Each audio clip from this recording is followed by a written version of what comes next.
जय हिंद साथियों।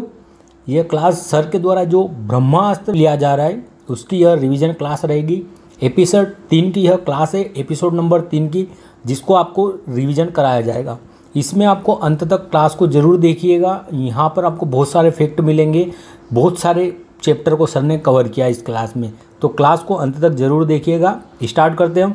कांग्रेस की स्थापना कब होती है? तो 1885 में कांग्रेस की स्थापना होती है। ए.ओ. ह्यूम इसके संस्थापक थे और ए.ओ. ह्यूम की आत्मकथा किसने लिखी है? तो विलियम वेडरबर्न के द्वारा ओ ह्यूम की आत्मकथा लिखी गई थी और इन्होंने कांग्रेस की स्थापना की थी 1885 में।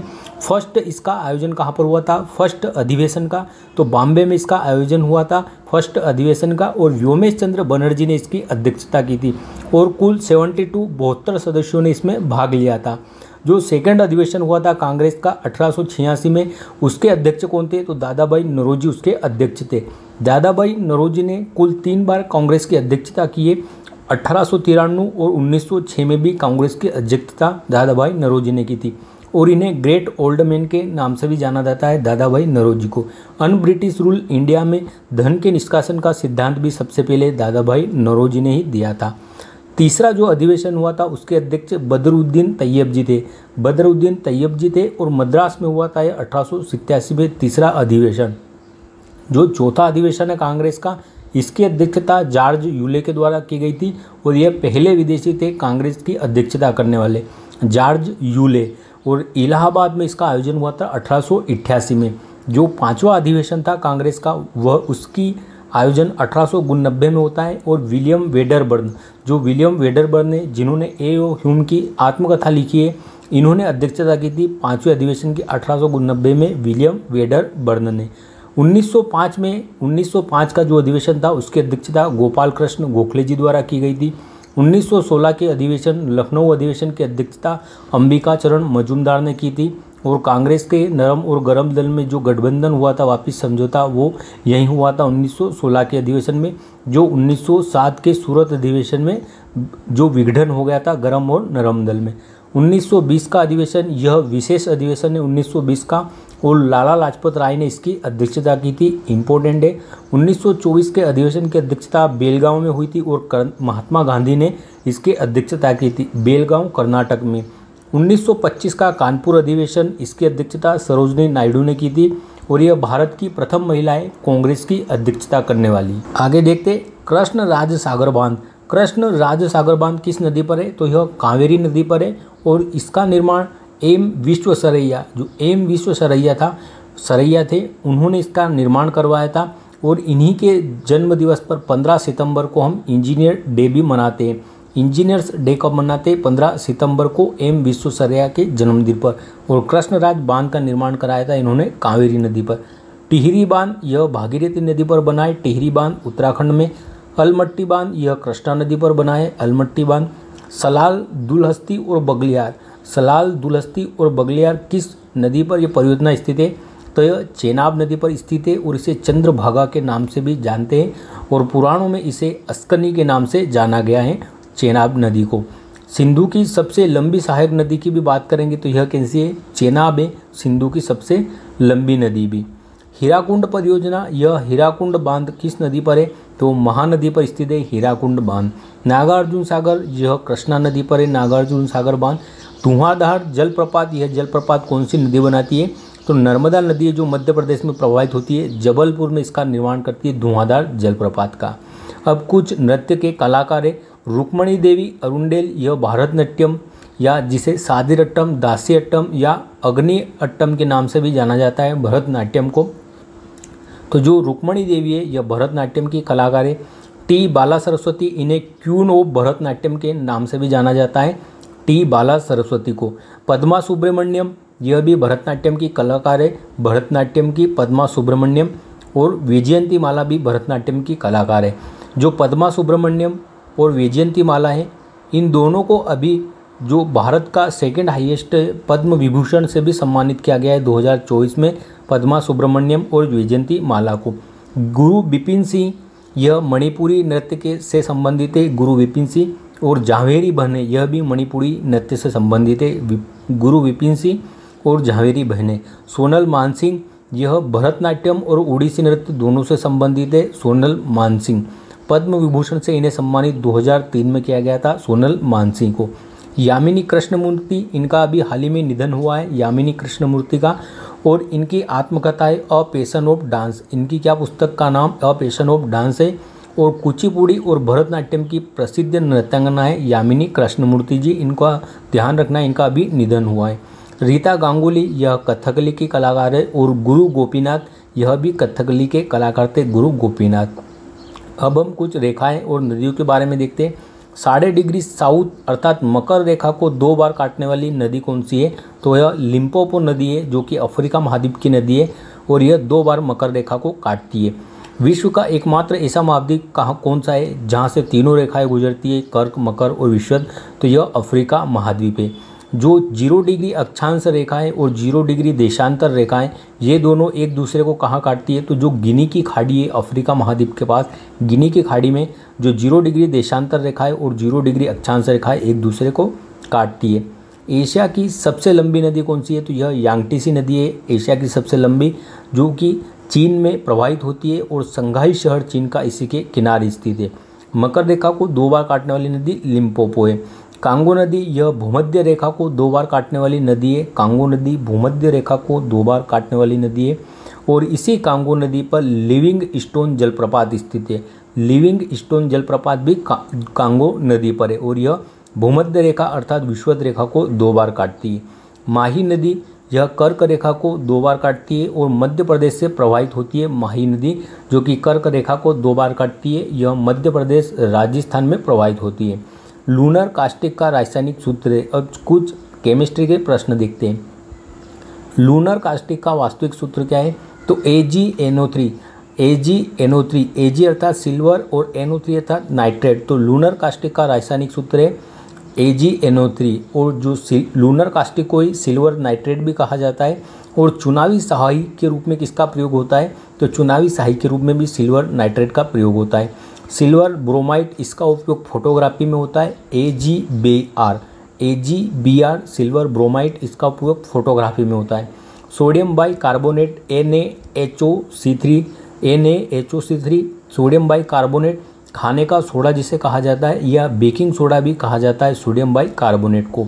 वॉशिंग पाउडर, धोने का सोडा, इसका सूत्र NO2CO3 10H2O, Na2CO3 10H2O, यह वॉशिंग पाउडर या धोने के सोडा का सूत्र है।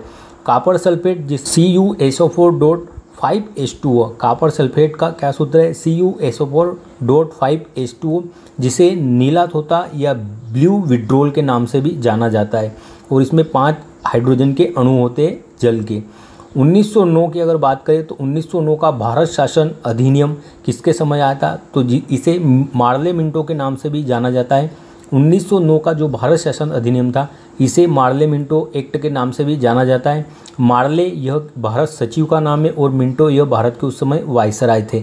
और सांप्रदायिक निर्वाचन प्रणाली किसके द्वारा लागू होती है भारत में, तो यह 1909 का जो मार्ले मिंटो सुधार था, इसी से लागू होती है भारत में सांप्रदायिक निर्वाचन प्रणाली। 1919 के एक्ट की बात करें तो इसे मॉन्टेग्यू चेम्सफोर्ड एक्ट के नाम से जाना जाता है। और 1919 के अधिनियम से ही भारत में द्वैध शासन प्रणाली प्रारंभ हुई थी। 1919 के अधिनियम से भारत में जो प्रांत है, प्रांतों में द्वैध शासन की प्रणाली प्रारंभ की गई थी 1919 के मॉन्टेग्यू चेम्सफोर्ड एक्ट से। 1935 का जो भारत शासन अधिनियम था, 1935 का जो भारत शासन अधिनियम था, इससे प्रांतों में द्वैध शासन को समाप्त कर दिया गया। जो 1919 के अधिनियम से प्रारंभ हुआ था प्रांत में द्वैध शासन, उसे 1935 के भारत शासन अधिनियम से प्रांतों में द्वैध शासन समाप्त कर दिया गया और केंद्र में द्वैध शासन की शुरुआत हुई थी। 1833 के चार्टर एक्ट की बात करें तो 1833 के चार्टर एक्ट के द्वारा बंगाल का जो गवर्नर जनरल था, उसे भारत का गवर्नर जनरल बना दिया गया। बंगाल के गवर्नर जनरल को भारत का गवर्नर जनरल किस एक्ट से बनाया था, तो 1833 के एक्ट से। भारत का प्रथम गवर्नर जनरल कौन था, तो विलियम बेंटिंग भारत का प्रथम गवर्नर जनरल था। भारत में फर्स्ट विधि आयोग का गठन भी इसी के द्वारा होता है 1833 के चार्टर एक्ट से। और भारत में प्रथम विधि आयोग का अध्यक्ष कौन बना था, तो मेघालय की अध्यक्षता में गठन हुआ था। डीपीएसपी की बात करें नीति निर्देशक तत्व की, तो भाग 4 में इनका वर्णन है हमारे संविधान के, और अनुच्छेद 36 से 51 तक वर्णित है डीपीएसपी नीति निर्देशक तत्व, और आयरलैंड से हमने इन्हें ग्रहण किया है, और लोक कल्याणकारी राज्य की स्थापना करते हैं जो हमारे नीति निर्देशक तत्व है यह। और अनुच्छेद 38 यह बात कहता है कि जो लोक कल्याणकारी राज्य की स्थापना करेगा नीति निर्देशक तत्व। अनुच्छेद 48 की बात करते हैं। अब नीति निर्देशक तत्व से संबंधित महत्वपूर्ण आर्टिकल देख लेते हैं जहाँ से एग्जाम में क्वेश्चन होते हैं। अनुच्छेद 48 इसमें कृषि और पशुपालन के बारे में बात की गई है। कृषि और पशुपालन की बात अनुच्छेद 48 में। अनुच्छेद 48A इसे 42वें कॉन्स्टिट्यूशन अमेंडमेंट 1976 द्वारा जोड़ा जाता है, जिसे मिनी कॉन्स्टिट्यूशन भी कहा जाता है। तो पर्यावरण संरक्षण जो वन एवं वन्य जीव संरक्षण का बात की गई है वह किस में की गई है, आर्टिकल 48A में की गई है, वन और वन्य जीव संरक्षण की बात। कृषि की और पशुपालन की बात 48 में है, और 48A में इसमें पर्यावरण संरक्षण की बात है, वन और वन्य जीव के संरक्षण की, और 42वें कॉन्स्टिट्यूशन अमेंडमेंट द्वारा 1976 में से जोड़ा गया था। अनुच्छेद 43B, अनुच्छेद 43B की अगर बात करें तो 97 कॉन्स्टिट्यूशन अमेंडमेंट 2011 के द्वारा जोड़ा गया था इसे 43B को, और सहकारी समितियों से संबंधित है, सहकारी समितियों के गठन से संबंधित है जो अनुच्छेद 43B है, और इसे 97 कॉन्स्टिट्यूशन अमेंडमेंट द्वारा 2011 में जोड़ा गया था। अनुच्छेद 50 की बात करें तो यह कार्यपालिका और न्यायपालिका के पृथक्करण की बात करता है। अनुच्छेद 50 अनुच्छेद जो 37 है यह न्यायालय में प्रवर्ती नहीं होंगे। जो नीति निर्देशक तत्व है इनको आप चैलेंज नहीं कर सकते हो न्यायालय में, तो न्यायालय में प्रवर्ती नहीं होंगे नीति निर्देशक तत्व, इसका प्रावधान करता है आर्टिकल 37। अनुच्छेद 39 से यह निःशुल्क कानूनी सहायता की बात कौन करता है, अनुच्छेद 39A करता है, ये भी अमेंडमेंट द्वारा जोड़ा गया है। अनुच्छेद 44 यह समान नागरिक संहिता की बात करता है कि सभी के लिए समान नागरिक संहिता होगी, जो पहले गोवा में लागू थी और अभी विधेयक हाल ही में उत्तराखंड ने भी पारित किया है समान नागरिक संहिता का। अनुच्छेद 47 यह पोषण और मद्यपान निषेध के बारे में बात करता है, अनुच्छेद 47। और अनुच्छेद 51 जो अंतिम यह अंतर्राष्ट्रीय शांति की बात करता है, हमारी विदेश नीति को दर्शाता है, जो अनुच्छेद 51 है। अब हम धारा से संबंधित फिजिक्स के कुछ क्वेश्चन देखते हैं। विद्युत धारा का मात्रक क्या है, एम्पियर विद्युत धारा का मात्रक है, और जो इसका मापन किससे होता है तो अमीटर से मापा जाता है विद्युत धारा को, और अमीटर हमेशा श्रेणी क्रम में जोड़ा जाता है। ओम इसका मात्रक प्रतिरोध है, V बराबर IR। पदार्थ की मात्रा इसका मोल मात्रक है। ज्योति तीव्रता का कैंडाला है। ध्वनि की तीव्रता का मापन किस में होता है तो डेसिबल ध्वनि की मापन किया जाता है, डेसिबल में ध्वनि का मापन। बल इसका मतलब न्यूटन या डाइन है। 1 न्यूटन बराबर 10⁵ डाइन होता है। बल इसका मात्रक न्यूटन या डाइन है, और 1 न्यूटन बराबर 10⁵ डाइन होता है। अर्घ की बात करें यह किसकी यूनिट है तो कार्य या ऊर्जा की यूनिट है अर्घ। 1 जूल में कितने अर्घ होते हैं तो 10⁷ अर्घ होते हैं 1 जूल में। अगर इससे उल्टा पूछ ले कि 1 अर्घ में कितने जूल होते हैं तो 10⁻⁻7 जूल होते हैं 1 अर्घ में। ये आपको ध्यान रखना इसका उल्टा अगर पूछे तो। पराक्रम दिवस की अगर बात करें, पराक्रम दिवस सुभाष चंद्र बोस के जन्मदिवस पर मनाया जाता है। पराक्रम दिवस 23 जनवरी को। राष्ट्रीय मतदाता दिवस हम 25 जनवरी को मनाते हैं, क्योंकि 25 जनवरी 1950 को ही चीफ कमीशन ऑफ इंडिया ने कार्य करना प्रारंभ किया था। और पहले इलेक्शन कमीशन ऑफ इंडिया कौन थे तो पहले election commission of India Sukumar Sen जी थे। विश्व आर्द्रभूमि दिवस कब मनाते हैं हम, 21 फरवरी को मनाया जाता है विश्व आर्द्रभूमि दिवस, क्योंकि 2 फरवरी 1971 को ही ईरान के रामसर शहर में आर्द्रभूमियों के संरक्षण के लिए कन्वेंशन होती है। और भारत का पहला रामसर शहर कौन सा था तो आर्द्रभूमि में शामिल पहला स्थल चिल्का झील थी। और वर्तमान में 85 जो ऐसे स्थल है जो आर्द्रभूमि में शामिल है भारत के। विश्व फुटबॉल दिवस कब मनाते हैं 25 मई को मनाया जाता है विश्व फुटबॉल दिवस। राष्ट्रीय महिला दिवस 13 फरवरी को मनाते हैं। विश्व पुस्तक एंड कॉपीराइट दिवस यह 23 अप्रैल को मनाया जाता है विश्व कॉपीराइट एंड पुस्तक दिवस। विश्व जनसंख्या दिवस 11 जुलाई को मनाते हैं। WWW वर्ल्ड वाइड वेब इसके निर्माता कौन है तो टिम बर्नर्स-ली ने इसका निर्माण किया था WWW का। गोल्डस्टीन इन्होंने प्रोटॉन की खोज की थी। जेम्स चैडविक न्यूट्रॉन की खोज की थी जेम्स चैडविक ने। थॉमसन, जे थॉमसन, इन्होंने इलेक्ट्रॉन की खोज की थी। रदरफोर्ड ने नाभिक की खोज की थी। ओपनहाइमर, यह परमाणु बम के जनक है। और जोसेफ प्रिस्टल है, यह ऑक्सीजन की खोज इन्होंने की थी। गोल्डस्टीन ने प्रोटॉन की खोज, Chadwick neutron, Thomson electron, Rutherford नाभिक की। ओपनहाइमर परमाणु बम के जनक है। जोसेफ प्रिस्टल है, इन्होंने ऑक्सीजन की खोज की थी। अब हम शास्त्रीय भाषाएं देखते हैं, हमारी कितनी शास्त्रीय भाषाएं। तो ऑफिशियली 6 शास्त्रीय भाषाएं, लेकिन 3 नई शास्त्रीय भाषाएं भी जोड़ने के लिए बात हुई थी। हमारी सबसे पुरानी कौन सी शास्त्रीय भाषा है जिसे सबसे पहले शास्त्रीय भाषा का दर्जा मिला? तमिल है। 2004 में इसे शास्त्रीय भाषा का दर्जा दिया गया था। तमिल, संस्कृत, कन्नड़, तेलुगु, मलयालम और उड़िया, ये हमारी शास्त्रीय भाषाएं। और 3 नई भाषाएं प्राकृत, पाली और फारसी जोड़ने की बात हो रही है। नवीनतम फारसी होगी 9वीं शास्त्रीय भाषा। तमिल को 2004 में, संस्कृत को 2005, कन्नड़ और तेलुगु को 2008, मलयालम को 2013 और उड़िया को 2014 में शास्त्रीय भाषा में शामिल किया गया है। तो नवीनतम कौन सी हुई? उड़िया हुई है। पूर्ण स्वराज दिवस कब मनाया गया?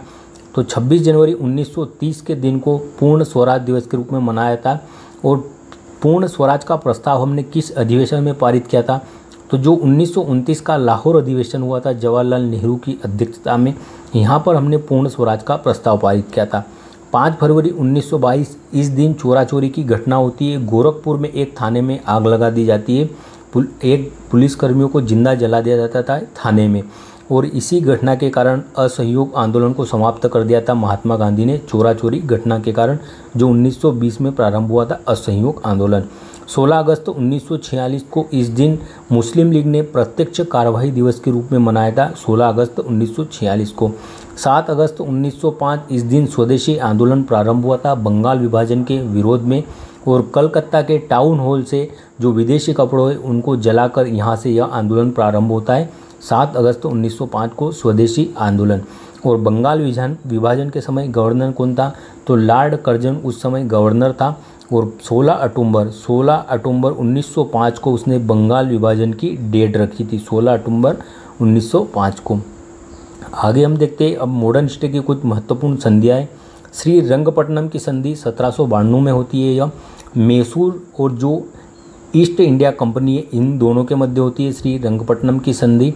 यह 3rd आंग्ल मैसूर युद्ध के बाद हुई थी श्री रंगपट्टनम की संधि, जो टीपू सुल्तान और ईस्ट इंडिया कंपनी थी इन दोनों के मध्य हुई थी। और तीसरे आंग्ल मैसूर युद्ध में टीपू सुल्तान की पराजय हुई थी।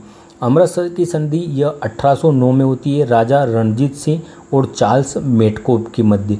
चार्ल्स मेटकोप और राजा रणजीत सिंह के मध्य अमृतसर की संधि होती है 1809 में। इसके तहत जो सतलज नदी उसको सीमा मान लिया गया और जो सतलज नदी से पूर्व और पश्चिम का एरिया को बांट लिया गया, जो ईस्ट इंडिया कंपनी है और जो रणजीत सिंह इनके बीच। पुरंदर की संधि यह 11 जून 1665 को होती है। 11 जून 1665 को पुरंदर की संधि होती है। छत्रपति शिवाजी महाराज और जय सिंह जो सेकेंड थे इन दोनों के मध्य पुरंदर की संधि होती है, जिसके तहत छत्रपति शिवाजी के 35 किले ले लिए गए थे। जो ये जय सिंह है ये किसकी ओर से? तो मुगल की ओर से आए थे जय सिंह। और छत्रपति शिवाजी महाराज इन दोनों के मध्य होती है पुरंदर की संधि इम्पोर्टेंट है। 1764 में बक्सर का युद्ध होता है।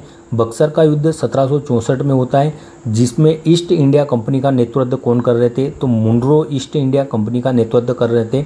और इसके विरोध में 3 भारतीय शक्तियाँ, अवध के नवाब, बंगाल का जो नवाब था उस समय का तत्कालीन बंगाल का नवाब अवध, और जो मुग़ल सम्राट थे शाह आलम द्वितीय जो मुग़ल सम्राट थे, इन तीनों ने संयुक्त रूप से अपनी सेना के द्वारा जो ईस्ट इंडिया कंपनी थी मुनरो के नेतृत्व में आई थी। तो मुनरो जो ईस्ट इंडिया कंपनी है उसकी ओर से मुनरो था और अवध, बंगाल और मुग़ल के सम्राट तीनों को एक साथ पराजित किया था बक्सर के युद्ध में 1764 में।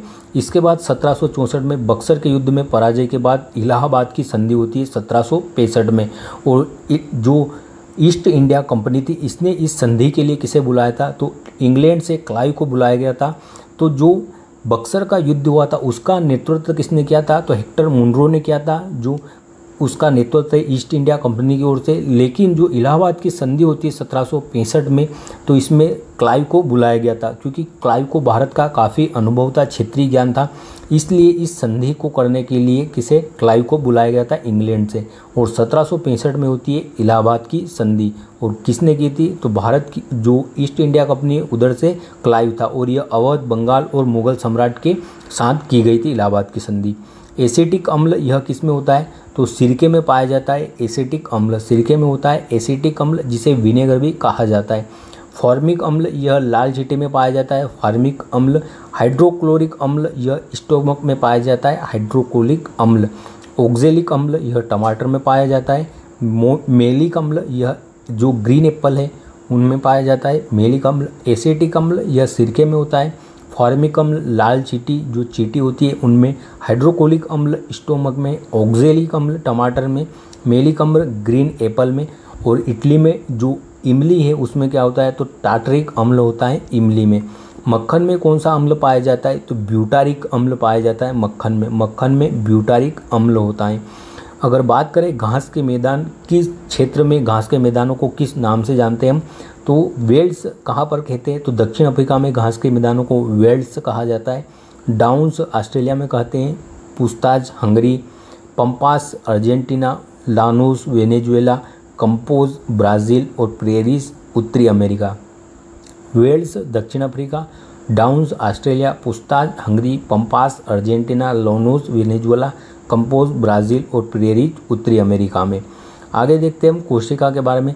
मृत कोशिका की खोज किसके द्वारा की गई थी, तो रॉबर्ट हुक ने की थी 1665 में मृत कोशिका की खोज सबसे पहले। रॉबर्ट ब्राउन की बात करें तो केंद्रक की खोज किसने की है, न्यूक्लियस की खोज, तो यह रॉबर्ट ब्राउन के द्वारा की गई थी केंद्रक की खोज। जो यूकैरियोटिक कोशिकाएं होती है उनमें केंद्रक होता है। रॉबर्ट ब्राउन ने केंद्रक की खोज की थी न्यूक्लियस की। और जो यूकैरियोटिक कोशिकाएं होती है उनमें केंद्रक होता है। और जो प्रोकैरियोटिक कोशिकाएं होती है इनमें केंद्रक का अभाव होता है, अर्थात इनमें केंद्रक नहीं पाया जाता। यह केंद्रक विहीन कोशिकाएं होती है प्रोकैरियोटिक कोशिकाएं। और यूकैरियोटिक कोशिकाओं में केंद्रक होता है। केंद्रक की खोज किसने की थी, यह रॉबर्ट ब्राउन ने की थी। केंद्रक के अंदर क्या होता है, तो अनुवांशिक पदार्थ है। जो अनुवांशिक पदार्थ केंद्रक के अंतर्गत होता है, जो डीएनए होता है, यह किसके अंदर होता है, तो केंद्रक के अंदर होता है अनुवांशिक पदार्थ डीएनए। और डीएनए का फुल फॉर्म है डीऑक्सीराइबोस न्यूक्लिक अम्ल। डीऑक्सीराइबोस न्यूक्लिक अम्ल इसका फुल फॉर्म है डीएनए का। और डीएनए किसके अंदर होता है, अनुवांशिक पदार्थ यह तो केंद्रक के अंदर होता है। डीएनए के डबल हेलिक्स मॉडल की जो कल्पना है यह किसने दी थी, तो डीएनए के हेलिक्स मॉडल की संकल्पना यह वाटसन और क्रिक के द्वारा दी गई थी। डीएनए के हेलिक्स मॉडल की संकल्पना वाटसन और क्रिक ने दी थी। डीएनए में 4 नाइट्रोजनी क्षारक पाए जाते हैं, कौन से, adenine, guanine, cytosine. Adenine, guanine, cytosine और थाइमिन। डीएनए में 4 नाइट्रोजनी क्षारक पाए जाते हैं।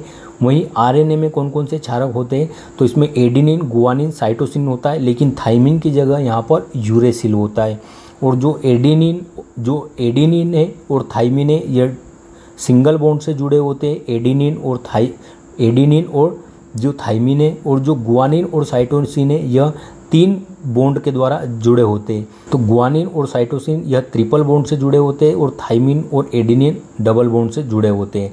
और आरएनए में थाइमिन की जगह क्या पाया जाता है, यूरेसिल पाया जाता है। वोन ल्यूवेनहोक की बात करें, वोन ल्यूवेनहोक, तो इन्होंने 1774 में जीवित कोशिका की खोज की थी। मृत कोशिका की खोज हमने अभी देखा कि 1665 में की गई थी। किसने की थी मृत कोशिका की खोज, तो यह रॉबर्ट हुक के द्वारा की गई थी 1665 में मृत कोशिका की खोज। और जीवित कोशिका की खोज की बात करेंगे तो यह किसके द्वारा की गई थी, ल्यूवेनहोक के द्वारा की गई थी जीवित कोशिका की खोज 1674 में।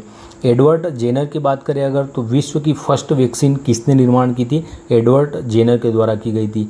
और जो कि स्मॉल पोक या चेचक, जिसे स्मॉल पोक या चेचक भी कहा जाता है, इसका वैक्सीन थी या इसका टीका था जो एडवर्ड जेनर ने खोज की थी। स्मॉल पोक्स को भारत से मुक्त घोषित कर चुका है यूएनओ। भारत इस जो चेचक है या जो स्मॉल पोक्स है इससे मुक्त है। और पोलियो मुक्त भी भारत है।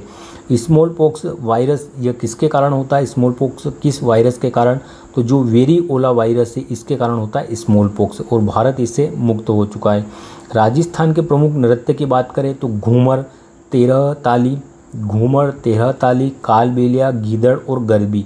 राजस्थान के प्रमुख नृत्य घूमर, तेरह ताली, कालबेलिया, गीदड़ और गरबी। यूनेस्को की अमूर्त धरोहर कितनी है भारत में वर्तमान में? केवल अमूर्त धरोहर की बात हो रही है तो 15 अमूर्त धरोहर यूनेस्को में शामिल है भारत की। और टोटल कितनी विश्व विरासत है भारत में? तो 43 है, 43। नवीनतम कौन सी अमूर्त धरोहर हमारी? तो गरबा है गुजरात की। कालबेलिया को 2010 में शामिल किया गया था यूनेस्को की अमूर्त धरोहर में, और यह राजस्थान का है कालबेलिया, और गुलाबो सपेरा इसकी प्रमुख कलाकार है। संकीर्तन यह मणिपुर का है। छऊ यह झारखंड, वेस्ट बंगाल और उड़ीसा में होता है छऊ नृत्य। रम्माण यह कहाँ होता है? उत्तराखंड में होता है रम्माण। यह सभी अमूर्त धरोहर में शामिल है यूनेस्को की। तो रम्माण यह उत्तराखंड में होता है। मुडेट्टू कहाँ पर होता है? तो यह केरल में होता है मुडेट्टू। कुंभ का मेला, दुर्गा पूजा जो कि वेस्ट बंगाल की है, ये भी सब शामिल है। मुडेट्टू केरल का है। योग भी शामिल है अमूर्त धरोहर के रूप में। मुडेट्टू केरल का है। कुंभ का मेला यह भी शामिल है, और दुर्गा पूजा वेस्ट बंगाल की है। बेसबॉल, अब हम कुछ स्टेडियम और इनमें कौन से खेल खेले जाते हैं यह देखते हैं। बेसबॉल यह यूएसए का राष्ट्रीय खेल है, नेशनल खेल है यूएसए का बेसबॉल। कोर्स, गोल्फ है जो किस पर खेला जाता है? जिस स्टेडियम में खेला जाता है उसे क्या कहा जाता है? कोर्स कहा जाता है। गोल्फ कोर्स पे खेला जाता है। और इसके प्रमुख खिलाड़ी देखें तो अदिति अशोक जो भारत की है, और टाइगर वुड्स इसके प्रमुख खिलाड़ी है यूएसए के। कोर्ट पर खेले जाने वाले गेम कौन से हैं? Tennis, badminton, volleyball, kho kho, kabaddi, netball और handball. Tennis, badminton, volleyball, kho kho, kabaddi, netball और हैंडबॉल ये कोर्ट पर खेले जाते हैं। डायमंड यह बेसबॉल का ग्राउंड होता है, उसे डायमंड कहा जाता है। बोर्ड जो टेबल टेनिस है यह बोर्ड पे खेला जाता है। और भारत में टेबल टेनिस के प्रमुख खिलाड़ी कौन है? शरद कमल जी है और मनिका बत्रा। वेलोड्रम जो साइकिलिंग है यह वेलोड्रम पे होती है। अब खिलाड़ियों की बात कर लेते हैं, कौन से खेल में कितने खिलाड़ी होते हैं? बेसबॉल में 9 खिलाड़ी होते हैं। नेटबॉल या हैंडबॉल में 7 खिलाड़ी होते हैं। नेटबॉल और हैंडबॉल में 7 खिलाड़ी होते हैं। खो खो में 9 खिलाड़ी होते हैं। खो खो में 9 खिलाड़ी होते हैं। फुटबॉल में 11 खिलाड़ी होते हैं। हॉकी में 11 खिलाड़ी होते हैं। क्रिकेट में 11 खिलाड़ी होते हैं। इन तीनों में 11 खिलाड़ी होते हैं। थाईपुसम अगर बात करें तो ये उत्सव कहाँ पर मनाया जाता है? तो थाईपुसम में पीले वस्त्र पहने जाते हैं, और भगवान मुर्गुन जिन्हें हम कार्तिकेय कहते हैं, तो भगवान मुर्गुन से संबंधित यह त्यौहार है, और तमिलनाडु में मनाया जाता है थाईपुसम। पोंगल और जल्लीकट्टू यह भी कहाँ पर आयोजित होते हैं? तमिलनाडु में। त्रिशूर पूरम और अट्टूकल पोंगल। त्रिशूर पूरम, अट्टूकल पोंगल। पोंगल कहाँ पर होता है? तमिलनाडु में, लेकिन अट्टूकल पोंगल केरल में होता है। त्रिशूर पूरम, अट्टूकल पोंगल, कलपत्थी रथ महोत्सव, विशु और मकर विलक्कू ये सब केरल में आयोजित होते हैं। विशु क्या है? ये मलयालम का नववर्ष है। सागादावा, लोसांग, भूमचू और सोनम लोहोद्वार। सागादावा, लोसांग, भूमचू और सोनम लोहोद्वार यह कहाँ पर मनाए जाते हैं? सिक्किम में। बथुकम्बा कहाँ का है? तेलंगाना का त्यौहार है बथुकम्बा, जिसे फूलों का त्यौहार भी कहा जाता है। इसके अलावा बोनालू, मेदराम जात्रा ये दोनों भी कहाँ? तेलंगाना के हैं। जो मेदराम जात्रा है यह सेकंड सबसे बड़ा मेला है भारत का कुंभ के मेले के बाद। समक्का सरलम्मा जतारा यह भी तेलंगाना में मनाया जाता है, और यह एशिया का सबसे बड़ा जनजातीय महोत्सव है। समक्का सरलम्मा जतारा एशिया का सबसे बड़ा जनजातीय महोत्सव। सिक्किम इसे 36वें कॉन्स्टिट्यूशन अमेंडमेंट द्वारा भारत का राज्य के रूप में शामिल किया गया था 1975 में। प्रार्थना समाज, अब कुछ संस्थाएं और उनके संस्थापक देखते हैं। प्रार्थना समाज के संस्थापक कौन थे? तो आत्माराम पांडुरंग ने इसकी स्थापना की थी। प्रार्थना समाज की स्थापना आत्माराम पांडुरंग जी द्वारा की गई थी। राजा राम मोहन राय के द्वारा 1828 में ब्रह्म समाज की स्थापना होती है। ब्रह्म समाज की स्थापना राजा राम मोहन राय ने की थी। भारत में पुनर्जागरण का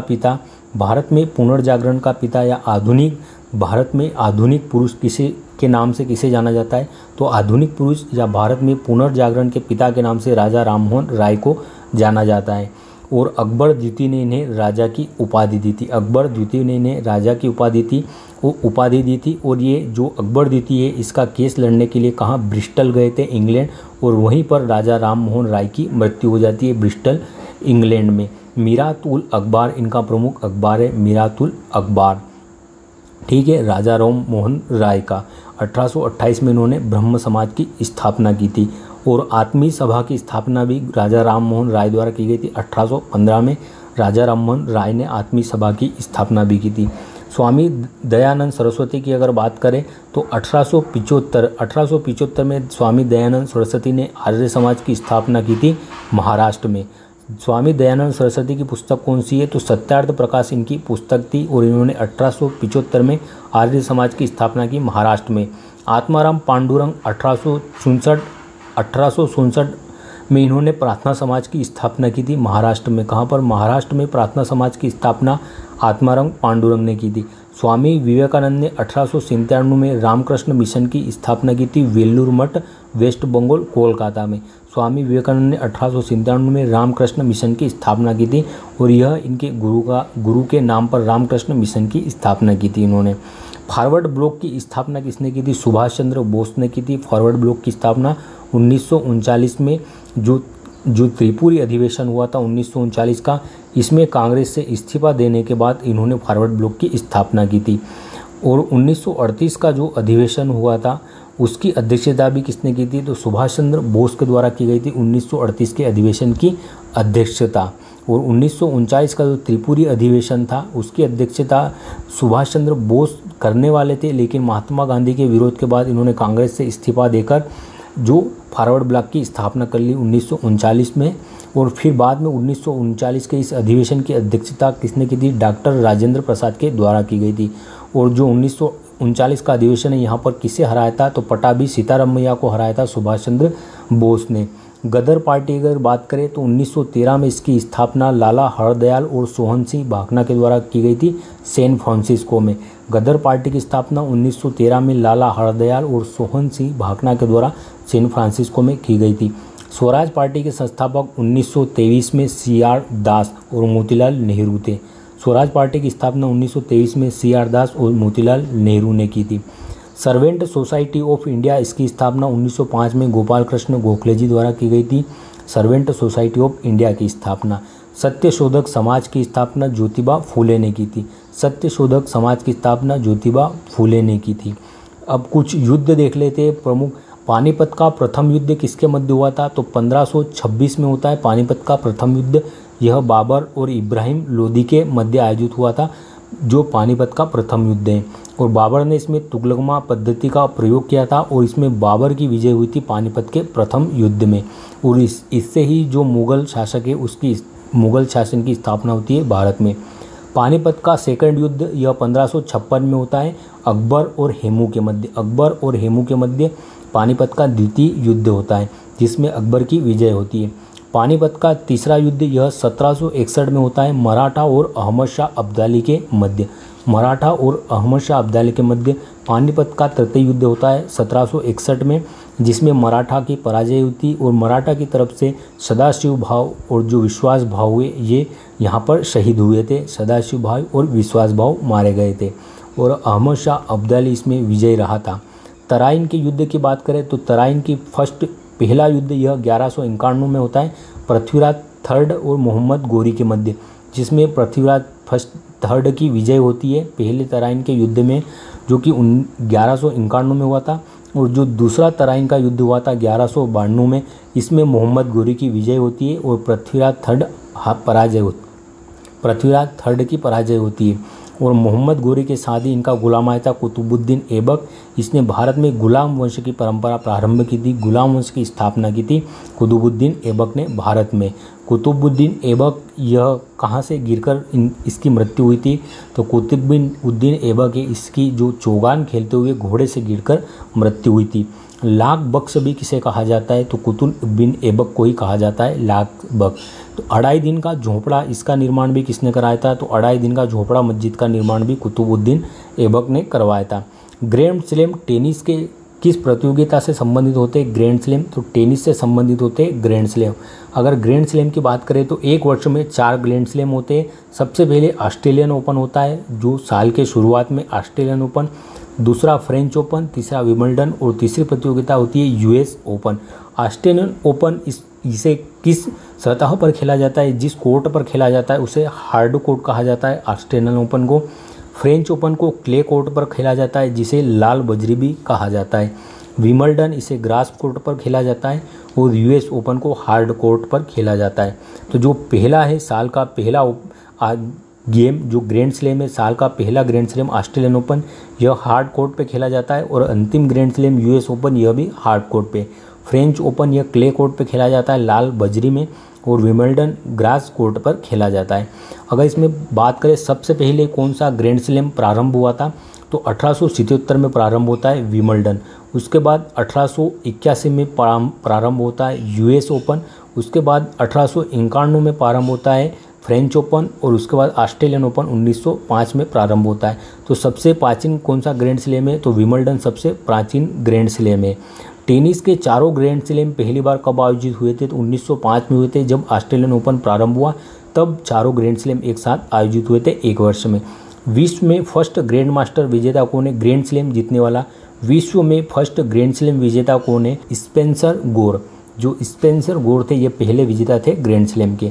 विंबलडन 2024 की बात करें तो मेल में इसका विजेता कौन है विंबलडन का, तो मेल में विजेता है कार्लोस अलगराज। कौन है, कार्लोस अलगराज विंबलडन के विजेता है मेल में, जो कि स्पेन के खिलाड़ी है। और 2024 में फीमेल विजेता कौन है विंबलडन में, तो बारबोरा क्रिज़िकोवा यह फीमेल में विजेता है और चेक गणराज्य की रहने वाली है। अब हम अगर यूएस ओपन की बात करें तो यूएस ओपन 2024 में मेल में कौन विजेता रहा है, तो जेनिक सिनर विजेता रहे जो इटली के खिलाड़ी है यूएस ओपन 2024 के। और फीमेल में कौन विजेता रहा है, तो जो आर्यन सबलेंका है यह विजेता रही है फीमेल में यूएस ओपन की और यह बेलारूस की रहने वाली है। तो यह आपको सीरीज कैसी लगी, ये वीडियो कैसा लगा आपके लिए, जो हमने ब्रह्मास्त्र सीरीज सर के द्वारा 5.0 चलाई जा रही है उसका रिवीजन वीडियो था। और अगर वीडियो अच्छा लगा हो और आपकी टाइम सेविंग भी होता है, आपको कंटेंट अच्छे से समझ में भी आता है, तो वीडियो को लाइक ज़रूर करिएगा और हो सके तो अपने दोस्तों तक भी शेयर करिएगा और सपोर्ट करिएगा। और अगर आपका कुछ सुझाव भी है तो कमेंट बॉक्स में अपना सुझाव भी ज़रूर देकर जाइएगा। धन्यवाद। जय हिंद।